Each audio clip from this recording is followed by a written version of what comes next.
कहते हैं किसी की सच्चाई देखनी हो तो उसकी स्माइल देख लो, क्योंकि जो मुस्कुराहटें हैं वो हर चीज बयां कर जाती हैं। और आज के एपिसोड में हम बात करेंगे स्माइल की। सो गाइस, मैं हूं Neha Bajaj and welcome to Zee money health show. एक ऐसा शो जहां पर हम हमेशा तरह तरह के सुपर स्पेशलिस्ट्स और डॉक्टर्स से आपको मिलवाते हैं और नए नए टॉपिक्स पर डिस्कशन करते हैं। तो आज के मेरे इस जी मनी हेल्थ शो में हम बात करेंगे ट्रूथ वाइटनिंग की, और उसके लिए मेरे साथ इस शो में जुड़ रही हैं डॉक्टर अमरीन खान, जो कि डेंटिस्ट हैं, पिछले 6 सालों से प्रैक्टिस कर रही हैं and she is the founder owner of smile studio Pune. So doctor Amreen, we welcome you to our show. Thank you so much for having me. Okay, so doctor, आज जैसे मैंने अपने शो के ओपनिंग में बोला कि स्माइल की हम बात करने वाले हैं। सो स्माइल में सबसे ज्यादा इंपॉर्टेंट रोल प्ले करते हैं सफेद दांत, यानी कि टूथ वाइटनिंग। सो आज मैं आपसे सबसे पहले सवाल में जानना चाहती हूँ कि what is a tooth whitening procedure और कितने फ्रीक्वेंटली इसको कराया जा सकता है? Teeth whitening is a process of lightening the color of your teeth using certain chemicals or lights. These chemicals, what they do, they penetrate the outer layering of your teeth and removes the stains. Okay, and teeth whitening can also be done superficially using a scaler, which is an ultrasonic vibration, just removes the outer stains. But teeth whitening can also be divided into a teeth bleaching and cleaning. So teeth bleaching is done using chemicals. Okay. And these procedures can be done once a year. The recommended time period is once a year. Okay, so doctor ने यहाँ पे हमें बताया कि क्या है ये procedure और साल में एक बार आप इसे करवा सकते हैं। अच्छा डॉक्टर, ब्लीचिंग और स्टेन, ये जो स्केलिंग है और वाइडनिंग है, ये कितने सेफ है प्रोसीजर्स? बिकॉज स्माइल है तो उसको खूबसूरत बनाने के लिए बहुत सारे प्रोसीजर्स करवाते हैं, और ये भी एक मिथ है कि ब्लीचिंग से मसूड़े खराब हो जाते हैं, वाइटनिंग से दांत कमजोर हो जाते हैं, घिस जाते हैं। तो कितने सेफ है और ये मिथ्स जो है आपके हिसाब से कितना सही है, कितना गलत है? These are, as you are saying, it is a myth only. The teeth cleaning, which is called as removal of stains, it doesn't affect your outer layering of your teeth. इससे सिर्फ क्या होता है, हम outer vibration से हम जो plaque deposited होता है वो निकालते हैं, and stains जो deposited होता है, smoke का stain and tea का stain, we just remove that. And bleaching, what it does is it just removes the stains from inside layers of the teeth. So these are very safe, and if done under a professional setup by a dentist or a qualified professional, and if they are not done under a qualified professional, they can lead to certain gum irritation and everything.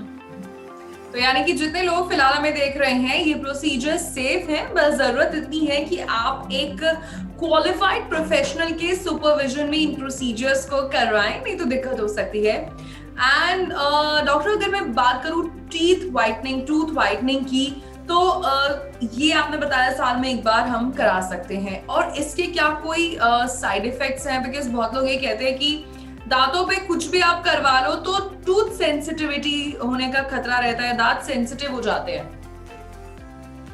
Teeth sensitivity can occur, but it is a temporary tooth sensitivity which will go away in a week time.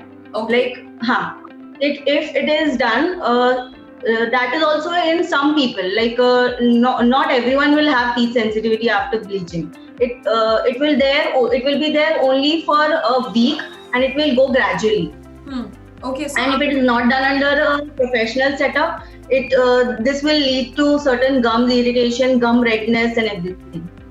Okay, so यानी कि जितने लोग whitening कराते हैं, सो उसके बाद एक हफ्ते तक दांत थोड़े सेंसिटिव रहते हैं। They can expect it, yeah.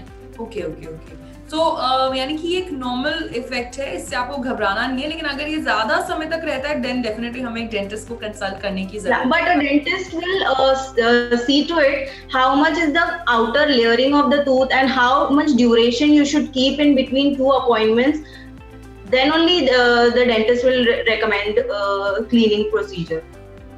Okay, and doctor, आजकल बड़े सारे हम देख रहे हैं टीवी एड्स में भी charcoal powders, teeth whitening toothpaste and gums, मतलब मार्केट में इतनी वैरायटी है, तो आपके हिसाब से ये चीजें कितनी सेफ हैं? क्या ये इफेक्टिव हैं?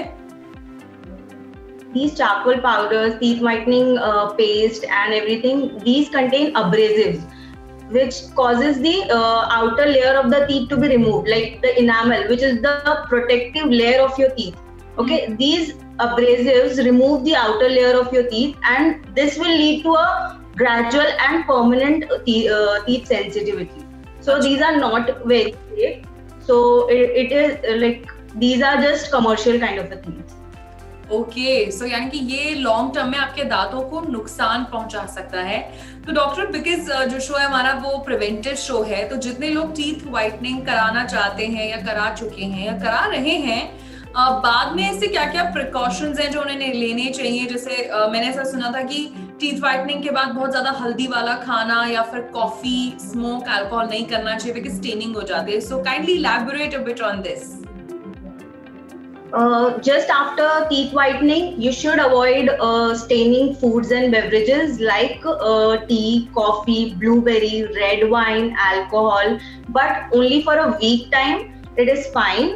And after that week, even if you're having the beverages, you should have it a straw for another 1 week. Uske at least 2 weeks tak you should take some precautions. Then that is fine. And also you should avoid some citrus fruits like oranges and fruits and vegetables, which tomatoes.